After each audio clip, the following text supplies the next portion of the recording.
CCB ಪೊಲೀಸರಿಂದ ಸಾಮಾಜಿಕ ಕಾರ್ಯಕರ್ತ ಸ್ನೇಹಮಯಿ ಕೃಷ್ಣ ಅವರ ವಿಚಾರಣೆಯನ್ನು ನಡೆಸಲಾಯಿತು. ಇನ್ನು ಈ ಒಂದು ಪ್ರಕರಣಕ್ಕೆ ಸಂಬಂಧಪಟ್ಟ ಹಾಗೆ ವಿಚಾರಣೆಯನ್ನು ಮುಗಿಸಿ ಹೊರಬಂದಿದ್ದಾರೆ ಸ್ನೇಹಮಯಿ ಕೃಷ್ಣ.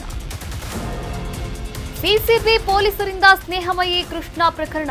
ಈ ಪ್ರಕರಣಕ್ಕೆ ಸಂಬಂಧಪಟ್ಟ ಹಾಗೆ ವಿಚಾರಣೆಯನ್ನ ಮುಗಿಸಿ ಹೊರಬಂದಂತಹ ಸ್ನೇಹಮಯಿ ಕೃಷ್ಣ, ನಾನು ಬಿಡುಗಡೆ ಮಾಡಿರುವಂತಹ ಆಡಿಯೋ ನಿಜವಾದದ್ದು, ಶಾಲಿನಿ ರಜನೀಶ್ ವಿರುದ್ಧ ಮಾಡಿದಂತಹ ಆರೋಪ ಸುಳ್ಳು, ಮುಡಾ ಪ್ರಕರಣಕ್ಕೂ ಇದಕ್ಕೂ ಯಾವುದೇ ಸಂಬಂಧ ಇಲ್ಲ ಎನ್ನುವಂತಹ ಹೇಳಿಕೆಯನ್ನ ಕೊಟ್ಟಿದ್ದಾರೆ. ಹಾಗೆ ಶಾಲಿನಿ ರಜನೀಶ್ ವಿಚಾರದಲ್ಲಿ ನನ್ನಿಂದ ತಪ್ಪಾಗಿದೆ. ವಿಚಾರಣೆಯ ಬಳಿಕ ಸ್ನೇಹಮಯಿ ಕೃಷ್ಣ ಹೇಳಿಕೆಯನ್ನ ಕೂಡ ನೀಡಿರುವಂಥದ್ದು. ಮುಡಾ ಮಾಜಿ ಆಯುಕ್ತ ಹಾಗೂ ಹಿರಿಯ ಕೆಎಎಸ್ ಅಧಿಕಾರಿ ಡಿಬಿ ನಟೇಶ್ ಅವರ ಫೋಟೋ ಮತ್ತು ಆಡಿಯೋ ತುಣುಕು ಎಡಿಟ್ ಮಾಡಿ ಸಾಮಾಜಿಕ ಜಾಲತಾಣಗಳಲ್ಲಿ ಅಪಪ್ರಚಾರವನ್ನ ಮಾಡಿದಂತಹ ಗಂಭೀರ ಆರೋಪದ ಹಿನ್ನೆಲೆಯಲ್ಲಿ ಸಾಮಾಜಿಕ ಕಾರ್ಯಕರ್ತರಾದಂತಹ ಸ್ನೇಹಮಯಿ ಕೃಷ್ಣ ಅವರನ್ನ ಸಿಸಿಬಿ ಸೈಬರ್ ಕ್ರೈಂ ಪೊಲೀಸರು ಶುಕ್ರವಾರ ವಶಕ್ಕೆ ಪಡೆದಿರ್ತಾರೆ. ಇನ್ನು ಈ ಸಂಬಂಧ ಅಂದ್ರೆ ನಿನ್ನೆ ವಶಕ್ಕೆ ಪಡೆದಿರುವಂಥದ್ದು. ಬೆಂಗಳೂರು ಸಿಸಿಬಿ ಪೊಲೀಸರ ತಂಡ ಅವರನ್ನ ವಶಕ್ಕೆ ಪಡೆದು 2 ಮನೆ ಹಾಗೆ 1 ಕಚೇರಿಯ ಮೇಲೆ ಏಕಕಾಲಕ್ಕೆ ದಾಳಿಯನ್ನ ಕೂಡ ನಡೆಸಿದ್ರು, ತಪಾಸಣೆಯನ್ನ ಕೂಡ ಮಾಡಿದ್ರು. ನಿನ್ನೆ ಮಧ್ಯಾಹ್ನ 2:30 ಸಂದರ್ಭದಲ್ಲಿ ಆದಂತಹ ಈ ಒಂದು ತಲಾಶ್ ಸತತ 3 ತಾಸುಗಳವರೆಗೂ ಕೂಡ ನಡೆದಿರುತ್ತೆ. ಅಂದ್ರೆ 6:30ವರೆಗೂ ಕೂಡ ನಡೆದಿರುವಂಥದ್ದು. ಹಾಗೆ ಅಧಿಕಾರಿಗಳು ಪ್ರತಿಯೊಂದು ಮೂಲೆಯನ್ನ ಕೂಡ ಜಾಲಾಡಿದ್ರು. ಈ ವೇಳೆ ಪ್ರಕರಣಕ್ಕೆ ಸಂಬಂಧಪಟ್ಟಂತಹ ಹಲವಾರು ಡಿಜಿಟಲ್ ಪುರಾವೆಗಳನ್ನ ಕೂಡ ವಶಕ್ಕೆ ಪಡಿಸಿಕೊಂಡಿರುವಂಥದ್ದು. ಇನ್ನು ಸದ್ಯ ಸ್ನೇಹಮಯಿ ಕೃಷ್ಣ ಅವರು ಸಿಸಿಬಿ ಪೊಲೀಸರ ವಶದಲ್ಲಿದ್ರು. ತನಿಖೆ ತೀವ್ರಗೊಳಿಸಲಾಗಿತ್ತು, ಹಾಗೆ ವಿಚಾರಣೆಯನ್ನ ಕೂಡ ಮಾಡಲಾಗಿತ್ತು. ಅದಾದ ನಂತರ ಸ್ನೇಹಮಯಿ ಅವರ ಕೃಷ್ಣ ಅಂದ್ರೆ ಅವರ ಮನೆಯಲ್ಲಿ ಸಿಕ್ಕಂತಹ ಒಂದಷ್ಟು ವಸ್ತುಗಳು, 16 GB ಸಾಮರ್ಥ್ಯದ ಕೆಲವು ಒಂದು ಪೆನ್ ಡ್ರೈವ್ ಸಿಕ್ಕಿತ್ತು, ಹಾಗೆ ಸ್ಕ್ರೀನ್ ಹೊಡೆದು ಹೋಗಿರ್ತಕ್ಕಂಥ ಒಂದು ಐಫೋನ್ ಕೂಡ ಸಿಕ್ಕಿತ್ತು, ಲೆನೋವೋ ಕಂಪನಿಯ ಐಪ್ಯಾಡ್ ಕೂಡ ಸಿಕ್ಕಿತ್ತು, ಮೈಕ್ರೋ SD ಕಾರ್ಡ್ ಸಿಕ್ಕಿತ್ತು. ಆಮೇಲೆ ಫೇಸ್ಬುಕ್ನಲ್ಲಿ ಪೋಸ್ಟ್ ಮಾಡಲಾಗಿದ್ದಂತಹ 20 ಪುಟಗಳ ದಾಖಲೆಗಳನ್ನ ಕೂಡ ವಶಕ್ಕೆ ಪಡಿಸಿಕೊಂಡಿರುವಂಥದ್ದು.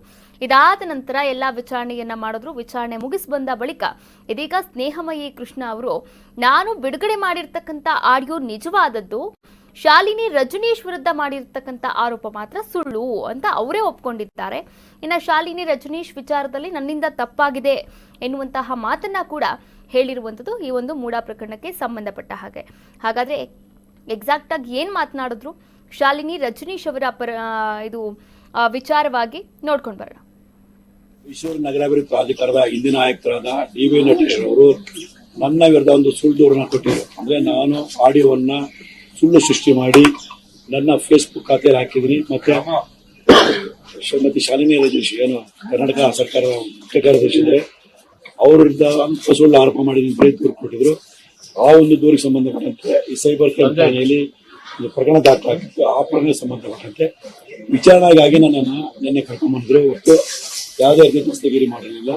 ಇದು ಸಂಪೂರ್ಣವಾಗಿ ವಿಚಾರಣೆ ಮಾಡಿದಾಗ ಮತ್ತೆ ಒಂದು ದಾಖಲಾತಿ ನನ್ನ ಮನೆಗೆ ಮೊಬೈಲ್ ಇತ್ತೆಲ್ಲ ಪರಿಶೀಲನೆ ಮಾಡಿದಾಗ ಸೊ ನಾನು ಯಾವುದೇ ದಾಖಲೆಗಳನ್ನ ಅಥವಾ ಆಡಿಯೋ ಸೃಷ್ಟಿ ಮಾಡಿಲ್ಲ. ಸೊ ನನಗೆ ವಾಟ್ಸ್ಆಪ್ ಮುಖಾಂತರ ಬಂದಿದೆ ಅನ್ನೋದೆಲ್ಲ ವಿಚಾರ ಗೊತ್ತಾಯ್ತು. ಅದ್ರ ಜೊತೆಗೆ ಏನು ವಿನೋದ್ ಅಂತ ನನಗೆ ಮಾಹಿತಿ ಕೊಟ್ಟಿದ್ರು, ಅವನ್ನ ಕರ್ಕೊಂಡ್ಬಂದು ನಮ್ಮ ಮುಂದೆ ವಿಚಾರಣೆ ಮಾಡಿದಾಗ ಸೊ ನನಗೆ ತಿಳಿದು ಬಂದಿದ್ರೆ ನಟೇಶ್ ಮಾತಾಡೋದು ಏನು ಆಡಿಯೋ ಅದು ನಿಜ, ಮತ್ತೆ ಲೋಕಾಯುಕ್ತಕ್ಕೆ ಹಣಕಾಸು ಕೊಟ್ಟು ನನ್ನ ಬಗ್ಗೆ ಏನು ದಾಖಲೆ ಕೊಟ್ಟಿದ್ರು ಅದು ನಿಜ ಅಂತ ಬಂದಿದ್ರು.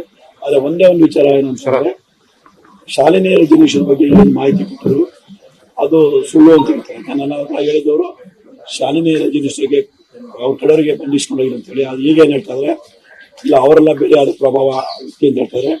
ಹಾಗಾಗಿ ಅದೊಂದು ನನ್ನಿಂದ ತಪ್ಪಾಗಿದೆ, ಅಪರಾಧ ಕೃತ್ಯ ಇಲ್ಲ, ತಪ್ಪಾಗಿದೆ. ಆ ತಪ್ಪಿಗೋಸ್ಕರ ನಾನು ಶಾಲಿನಿ ರಜನೀಶ್ ಅವರಿಗೆ ಕ್ಷಮೆಯನ್ನು ಕೊಡ್ತಾ ಇದ್ದೀನಿ. ಇದೇ ಇದು ಮುಂದೆ ಈ ಒಂದು ತನಿಖೆ ಮುಂದುವರಿತು.